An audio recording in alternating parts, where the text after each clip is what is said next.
Dear students, the longer duration of the internship is a part of school attachment program. Again, the internship is further treated as pre-internship, internship and post-internship.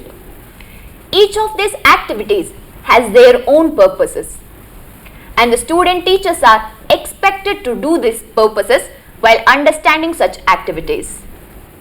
Generally, the pre-internship program is of 2 weeks duration and the internship program is of 8 week duration, and the post-internship program is of 1 week duration. Now, in this session, we have two panelists, Dr. Sujata ma'am and Dr. T.V. Somshekhar sir, and I heartily welcome our panelists. Let us now know and understand the activities that takes place in pre-internship program and how they are assessed. Ma'am, could you please explain the activities that takes place in the pre-internship program? As Kritika has already told us that the school attachment program is of a longer duration now, like pre-internship, internship and post-internship. In the pre-internship, there are a number of activities that are being taken up. First, planning for the pre-internship happens, and during the planning for the pre-internship, usually the people associated with the pre-internship program, they first find out the number of cooperating schools required depending on the number of students that are there who are supposed to take up this internship program. And once that is decided, we allow these students first to go to the school and then find out what is the content area in which they are supposed to write lesson plans and take up the pre-internship program. And post that, we allot students to number of mentors. These mentors are with them throughout for the 2 weeks of pre-internship program, and during this program these mentors guide them throughout this 2 weeks of pre-internship program. First, the students collect the content area from the concerned cooperating school teachers, who are also called as cooperating teacher, and once this content is brought back to the mentor, then the students sit and write the lesson plan. Once the lesson plan is ready, they go and do the pre-lesson discussion with the mentor and the other group members who are attached with that particular mentor. For example, there may be 5 to 6 students, depending on the specialization of each student, they will be attached to particular mentor, and then they go and each one prepares a lesson plan. Then there is a pre-lesson discussion being held with the mentor and the other students who are there within that same group, and once that pre-lesson discussion happens, the major changes that have to be made in the lesson plans are suggested, and other students who are also there, they give their own suggestions regarding the pre-lesson of particular lesson of a student teacher. Once that is taken up, the student goes for the execution of the lesson, and each pedagogy, for example, let us take a science student may have to go for one lesson in pedagogy of biological science and one in physical science, and he has to write lesson plan of 40 to 45 minutes and then discuss that with the mentor, which is called as a pre-lesson discussion. Maybe it may vary from half an hour to an hour, depends on how many suggestions are asked to make changes within the lesson plan that is being written. Once that is done, then the suggestions are incorporated, then again shown to the teacher concerned, that is the mentor. Then they go for the execution of the lesson the next day. It doesn't usually happen the same day. Once the lesson is executed, it doesn't happen without the permission of the mentor, and the mentor has to be present during the execution of the lesson. The student teacher executes that lesson. During that time, the mentor, who is also a supervisor or also called as an observer, along with him the other student teachers are also sitting and observing this lesson being delivered in the classroom, the actual classroom, which is a cooperating school. And once that is done, all the students who are present within the same class when this lesson is being delivered, they all come together, and it is always advised that immediately after the lesson, the post lesson discussion is held to know what are the mistakes that the student teacher has done, or what are the things that are still needed to improve, or something that we feel that yeah, it's correct.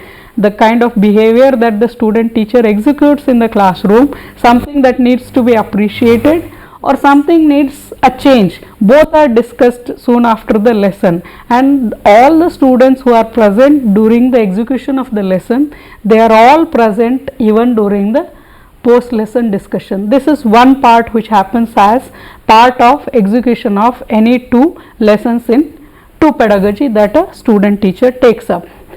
Another part is that they have to also submit observation record. They have to submit 2 observation record in each pedagogy.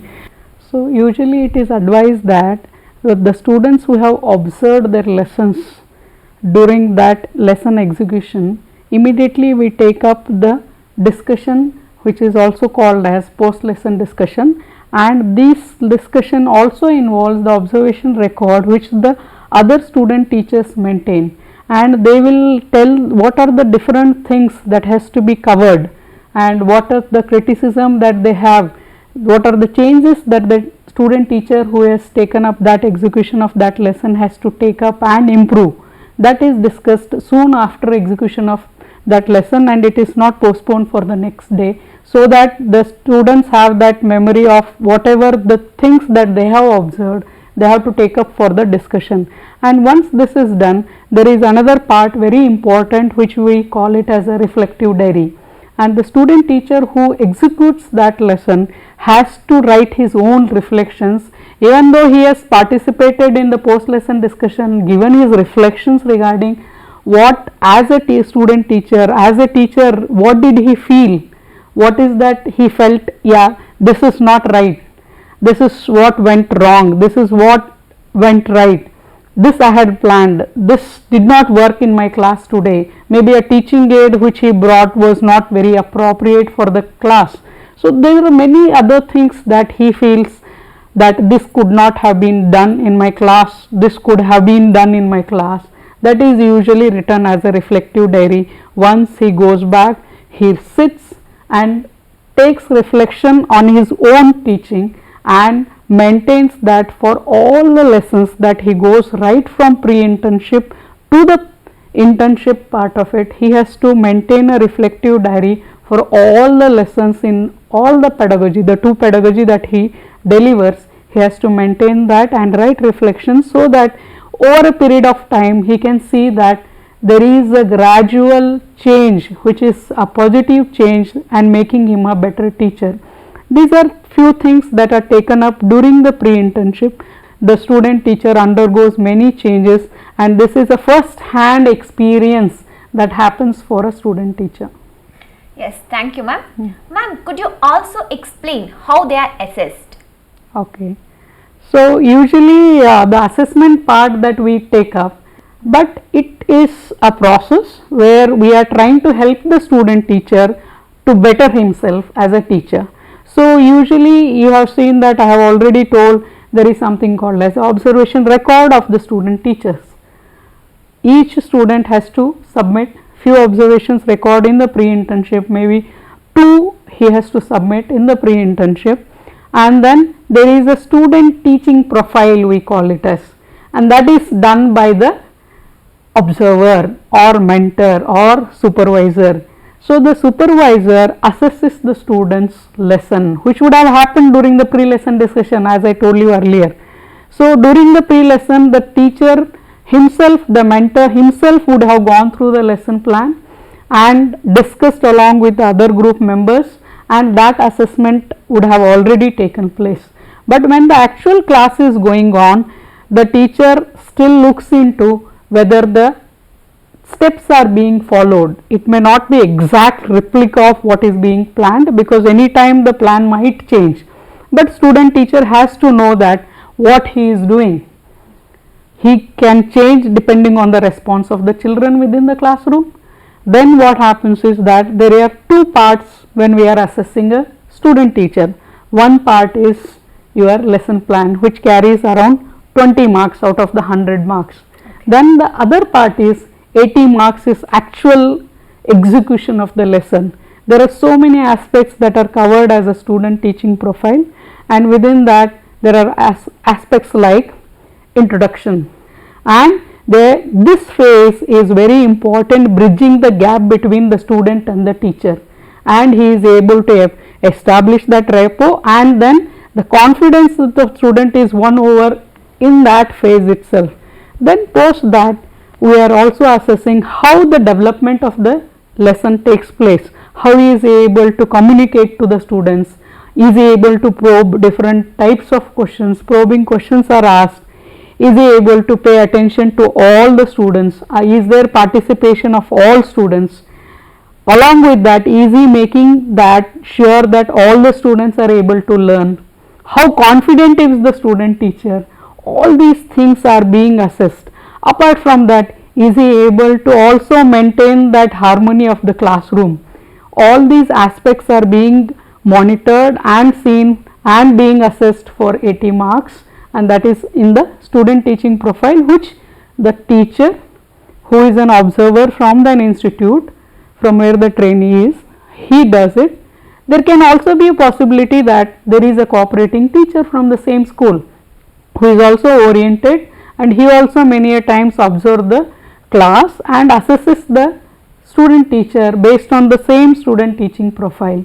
And there is another one, that is observation record by his own peer group. So that is also another assessment which is being done, but not taken for the assessment as a marks, but they are being assessed during the pre-internship, their lesson, their reflective diary, their observation record, all are being given certain credits. Like we have got 10 marks for the student lesson being planned.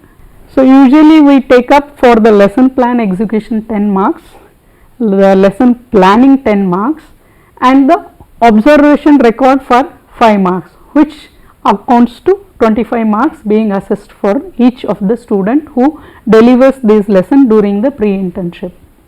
Thank you, ma'am. Ma'am has elaborately explained about pre-internship program. Now coming to you, sir. Sir, could you explain the assessment procedure of post-internship activities? Yes, as we have seen that during pre-internship activities, student teachers are inducted into the longer internship activities, where they are exposed to entire school activities from starting from the school assembly till the end of the day. And in that process they are trying to observe many of the curricular and co-curricular activity that happens in the school apart from teaching. So after the pre-internship activity, they are allotted to different schools for 8 weeks duration, where they are going to be there with the school, being part of the school, and they are treated as a teacher, a substitute teacher in the school itself. So therefore he has to gain experiences of what is the nature of a teacher, working of a teacher, what all the multiple roles a teacher is playing, and how he has to deal with varieties of situations that comes up on a day, and how varieties of curricular and co-curricular activities are designed to promote the overall development of the child. So all these activities are seen during internship.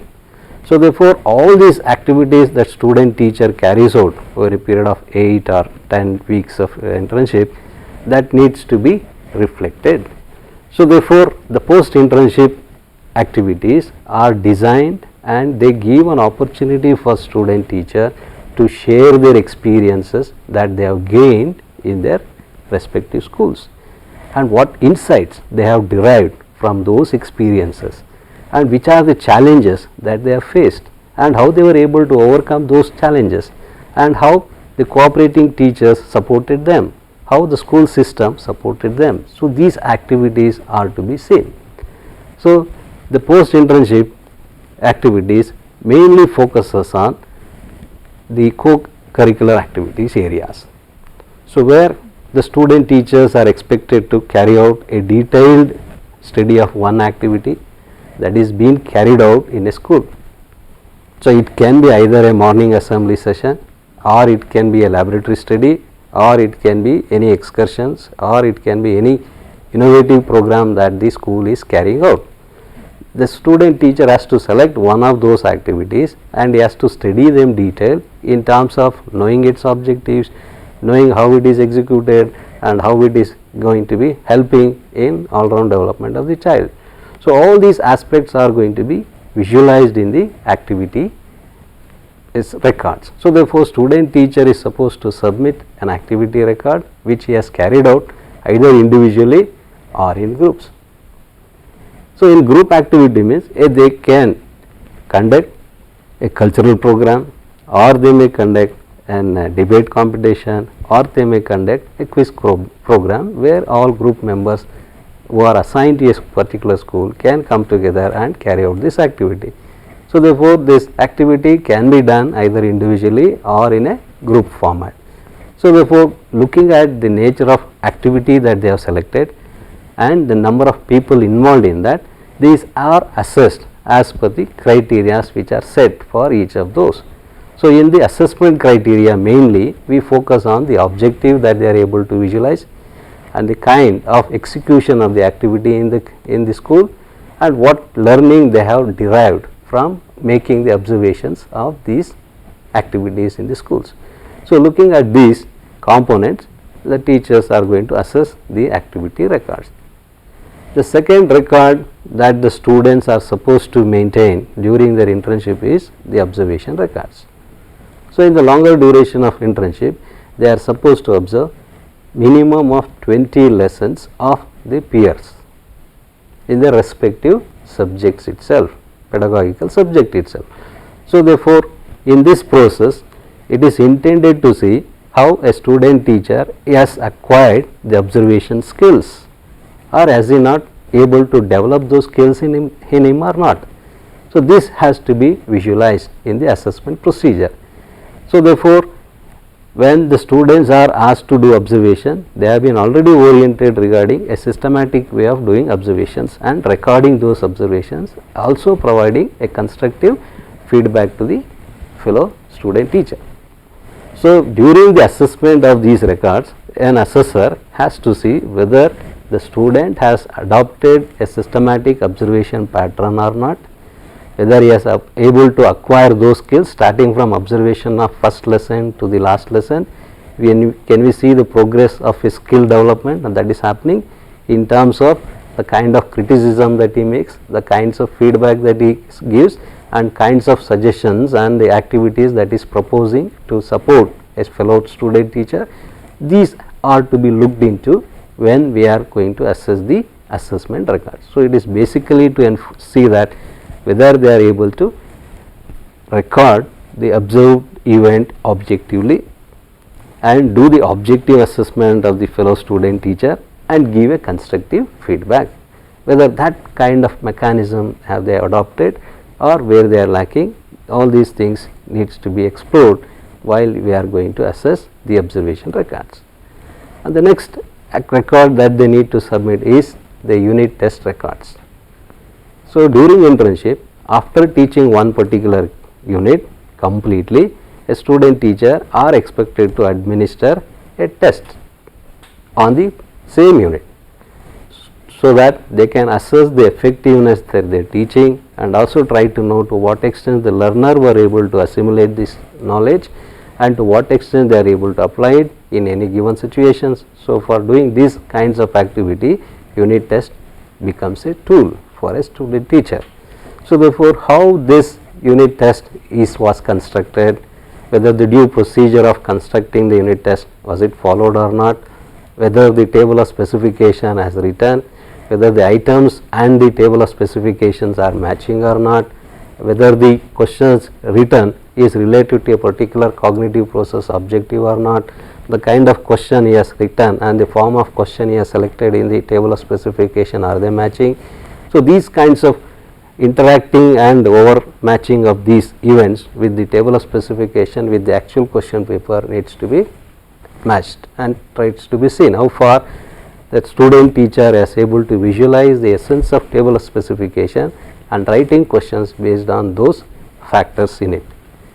Later on, how they have administered and how the answer script of the students have been assessed and how the assessed papers are given back and how the feedback of the entire assessment procedure was communicated to either to the learners as large group and or to the teachers, concerned subject teachers, or to the concerned school HM for making any administrative reforms. So, we are intending to see in the unit test procedure whether the student teacher has acquired the skill of constructing good questions and was he able to impart those skills in writing appropriate question in relation to selected content knowledge or not. So, it is in this way the unit test activity record is analyzed, and the last activity record that they are going to submit is the reflective diaries. So, as the reflective diaries indicates how a student is developing the skill of reflections. So, it is intended that student should have an ability to review and reflect upon his own thinking process or the activities that he has carried on his own, so that it develops one individual to know himself in complete sense. So, that is he can acquire the introspection ability and try to see what was his planned and what he has executed and where he has failed to execute the intended plans. So, therefore, if you look at all these parameters in complete sense, then the student will try to know what is his exact strength and where is his weakness, where are his opportunities to improve upon his weaknesses and where is the threats for himself. So, this gives a scope for him to know himself and try to develop on the knowing and correcting his own mistakes. So, therefore, reflective diary gives an opportunity for the student's teacher to reflect upon his own actions, and again the assessor has to see how the student, starting from the first lesson of reflective diary to the last lesson, is there any gradual progress that he has made, is he able to visualize the intention of writing reflective diaries, is he able to overcome his own mistakes in subsequent lessons. So, has he able to indicate its own progress from first lesson to the last lesson. So, overall this enables the students teachers to do the self introspection and also do the self assessment of himself. So, when the reflective diaries are assessed, the assessor has to look into the matter that he has written in the reflective diaries, whether they are reflecting the essence of a given lesson or not, are they related to the enhancement of the teacher's own professional development in various aspects. All these components are to be considered while we are trying to assess them. So, these 4 components are taken in separate components, and overall the student teacher is subjected to YOC examination. So, where the assessor is going to test the student teacher in terms of knowing the depth of the knowledge, knowing the depth of experiences, knowing the depth of his learning experiences that he has gained through this entire internship activities, and thereby trying to see, so what he has presented in the record and what he is speaking, is both of them are matching or not. So, it is there any discrepancies, or does he has able to perceive the essence of these activities or not. So, these factors are going to be seen in the YOC examination. So, taking all these 4 parameters and putting it to a maximum of 25 marks. So, we adopt a format, and this format we are going to use it for both the pedagogies that a student, teacher or the assessor has to use it for our post internship assessment activities. So, this cycle is continued when the internship students come back from their respective schools to the institute, and this post internship activities and the conference and the assessment activities commences immediately, say within 15 days of their reporting back to the institute. So, that this will give the overall picture of what exactly we mean by teaching, what exactly we mean by learning, how learning takes place in a school, how teacher facilitates learning, how learner learns, and how one is able to develop all his personality factors through his learning experiences. So, it is through these activities. So, we want to see whether the intended would be the teacher has acquired all these abilities and skills by having real experiences in the classroom context or not. So, it is in this perspective the post internship activities and their assessment becomes very crucial. So, to judge whether the student teacher has acquired the required professional competencies or not. Thank you, sir. Sir has explained about the assessment procedures which has to be followed during post-internship activities. Students, till now we have discussed about pre and post-internship activities related to assessment procedures. Hope you have got the essence of these activities. And our panelists have discussed about this in a very detailed way. And I thank you both the panelists and I thank you all.